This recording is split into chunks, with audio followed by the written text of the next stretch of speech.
na nakapalagpa ang isang priority high-value individual matapos itong maaresto sa isinagawang buy-bust operation ng mga otoridad sa bayan ng San Vicente, Palawan.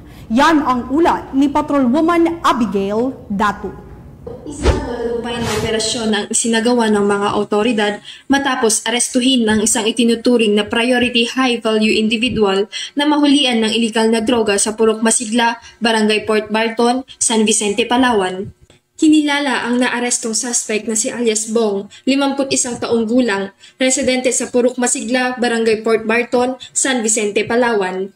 Aabot sa 24,000 pesos na halaga ng shabu ang nasamsam ng mga otoridad sa naturang suspect sa ikinasang buy-bust operation ng San Vicente Municipal Police Station, Municipal Drug Enforcement Team sa pangunguna ni Police Lieutenant May Angie Claus, Provincial Drug Enforcement Unit Palawan sa pangunguna ni Police Lieutenant Colonel Romerico A. Remo, Provincial Intelligence Unit Palawan sa koordinasyon sa Philippine Drug Enforcement Regional Office 4B. Bago ang pagkakadakip sa suspect, nabilhan muna ito ng isang pakete na naglalaman ng pinaniniwalaang shabu na nagkakahalaga ng 16,000 pesos. Sa patuloy na pagkapkap sa suspect, nakunan pa ito ng karagdagang 5 pakete na naglalaman ng pinaniniwalaang shabu at 3 pang pakete na naglalaman din ng pinaniniwalaang ilegal na droga. Nakuha din sa posisyon ng suspect ang peking pera na nagsilbing buy-bust money ng mga otoridad.